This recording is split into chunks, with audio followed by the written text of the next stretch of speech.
Hello everyone, I am Neha and welcome back to my channel. In this video, we will discuss about one-tailed hypothesis and two-tailed hypothesis. So one-tailed hypothesis और two-tailed hypothesis are statistical hypothesis. Test होता है जिसमें हम ये check करते हैं कि हमारी जो null hypothesis है वो एक्सेप्ट हुई है या रिजेक्ट हुई है. ठीक है. For example as a researcher आप वर्क कर रहे हैं एंड कोई डेटा सेट है. ठीक है, डेटा है आपका उस पर एंड आप कुछ उसको फिक्स करने के लिए सबसे पहले आप अजम्पशंस लगाते हैं. ठीक है, ये अजम्पशंस क्या होते हैं, स्टेटमेंट क्या होती है आपकी, ये हाइपोथेसिस होती है. ठीक है, हाइपोथेसिस टू टाइप्स की होती है as you all know, null hypothesis and alternative hypothesis. ठीक है, इसी के बेस पर आप हाइपोथेसिस क्रिएट करते हैं. अब जब भी आप इस हाइपोथेसिस को चेक करते हैं कि ये सिग्निफिकेंट है या नहीं, आपके डेटा का जो आपने जो भी डेटा कलेक्ट किया है वो सिग्निफिकेंट है या नहीं, ठीक है, करेक्ट है या नहीं, जब भी आप ये चेक करते हैं तो उस चेकिंग प्रोसेस को हाइपोथेसिस टेस्टिंग कहते हैं. ठीक है, अब हाइपोथेसिस टेस्टिंग के लिए सबसे पहला जो हमारे स्टेप होता है, हम क्या करते हैं, पहले परफॉर्म करते हैं टेस्ट को, स्टैटिस्टिक टेस्ट को. ठीक है, टेस्ट को जैसे कि जी टेस्ट हम यूज़ करते हैं, टी टेस्ट यूज़ करते हैं. ठीक है, या फिर अनोवा करते हैं, और भी बहुत सारे टेस्ट हैं जिसको हम यूज़ करते हैं. ठीक है, but for that you need to know कि आपकी जो वैल्यू है वो वन टेल टेस्ट है या टू टेल टेस्ट है, जिसके बेसिस पे ही हम इंटरप्रिटेशन वगैरह करते हैं, कंक्लूजन वगैरह एक्सप्लेन करते हैं. ठीक है, तो उसके लिए हम नॉर्मल डिस्ट्रीब्यूशन को यूज़ करते हैं. ठीक है, नॉर्मल डिस्ट्रीब्यूशन आपने टॉपिक पढ़ा ही होगा, इस तरीके का होता है. ठीक है, वन टेल टेस्ट और टू टेल टेस्ट के लिए हमें ये जानना ज़रूरी है कि क्रिटिकल रीजन क्या होता है या अल्फा लेवल क्या होता है. ठीक है, अब ये डिस्ट्रीब्यूशन है. अब ये दोनों जो एरिया होता है ये हमारा क्रिटिकल रीजन होता है. ठीक है, ये माइनस होता है और ये प्लस होता है.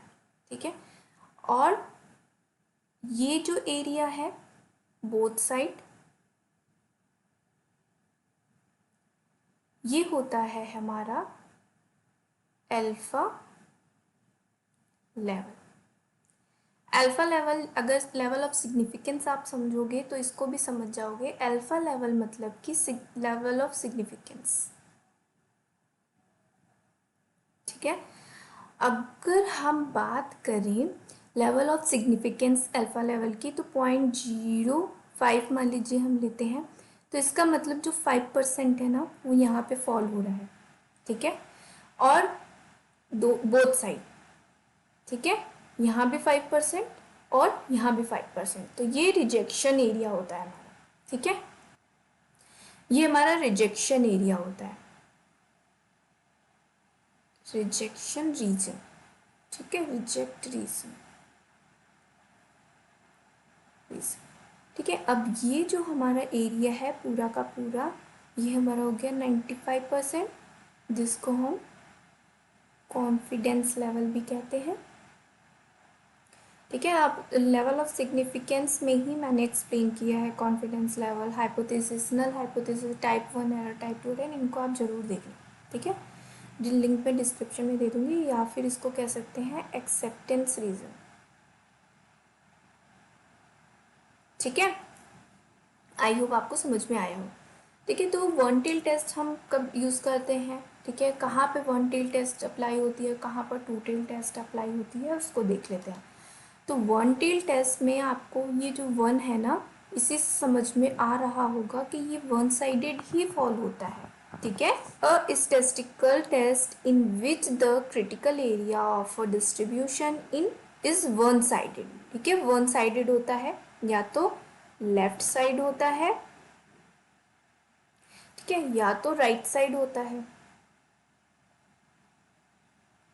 ठीक है, लेफ्ट साइड को लोअर टेल्ड भी कहते हैं, और राइट साइड को अपर टेल कहते हैं। ठीक है, ये वन साइड डायरेक्शन शो होती है, इसीलिए इसको डायरेक्शनल हाइपोथेसिस भी कहते हैं। ठीक है, अगर जो भी वैल्यू है अगर ग्रेटर है तो राइट साइड होगी, ठीक है, एंड लेस है या फिर लोअर है तो लेफ्ट साइड होगी। ठीक है, ओके, इसकी जो अल्टरनेटिव हाइपोथेसिस होती है वो होती है जब जो मीन है आपका लेस देन वैल्यू होता है। ठीक है, एंड राइट साइड में जो अल्टरनेटिव हाइपोथेसिस होती है जब आपका मीन मोर देन वैल्यू होता है। ठीक है, ओके, आई होप आपको समझ में आ गया होगा। और हम सिर्फ एक ही साइड इसको चेक करते हैं। ठीक है, जो क्रिटिकल एरिया जो हमारी वैल्यू होती है वो वन साइड फॉल होती है बट नॉट बोथ साइड। ठीक है, या तो लेफ्ट होती है या तो राइट होती है। एग्जाम्पल के तौर पे देख लेते हैं। एग्जाम्पल क्या है, effect of participants of student in math competition on their fear level. ठीक है, तो जो नल हाइपोथेसिस है वो there is no important effect of students in math competition on their fear level. तो यहाँ पर जो इंटेंशन है चेक करने का वो decrease fear level when students participates in a math competition. ठीक है, डिक्रीज लेवल को ही हम चेक कर रहे हैं। ठीक है, बोथ नहीं कर रहे हैं, डिक्रीज और इंक्रीज को नहीं कर रहे हैं, सिर्फ डिक्रीज को कर रहे हैं। अगर आप डिक्रीज को नहीं करेंगे तो सिर्फ इंक्रीज फियर लेवल को करेंगे। ठीक है, अगर इंक्रीज फियर लेवल को करेंगे तो राइट साइड में फॉल होगा। ठीक है, और इंक्रीज फियर लेवल को करेंगे तो वो लेफ्ट साइड में फॉल होगा। ठीक है, आई होप आपको समझ में आ गया होगा। अब टू टेल टेस्ट पे आते हैं। ये जो टू टेल टेस्ट है ये बहुत साइड फॉल होती है, बहुत रिजेक्शन एरिया में फॉल होती है, इसीलिए इसको नॉन डायरेक्शनल हाइपोथेसिस कहते हैं। ठीक है, इसका कोई डायरेक्शन नहीं है, ये बोथ साइड में फॉल होता है। इसमें हम चेक करते हैं द सैंपल इज ग्रेटर और लेस देन अ रेंज वैल्यू। ठीक है, जो भी रेंज वैल्यू है उससे लेस देन है या ग्रेटर है। ठीक है, मतलब कि दोनों के बीच में डिफरेंस को हम मेज़र करते हैं, इसीलिए इसको टू टेल टेस्ट को हम यूज़ करते हैं। It is use for null hypothesis testing. ठीक है, बेसिकली ये जो एरिया जैसा कि मैंने बताया आपको, ये रिजेक्शन एरिया होता है या रीज़न भी बोल सकते हो आप, और ये भी रिजेक्शन एरिया होता है। ठीक है, अब इसका जो वैल्यू है वो सिग्निफिकेंस लेवल देखेंगे तो वो 0.005। ठीक है, बोथ साइड होता है क्योंकि ये 5% रिस्क है इसका मतलब।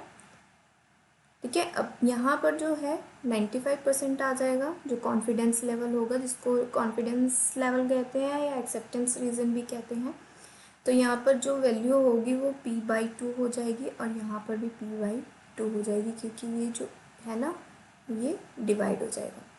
ठीक है, 2.5 एंड 2.5। ठीक है, आई होप आपको समझ में आएगा। तो इसका एक एग्जांपल है, effect of new bill pass on the loan of farmers.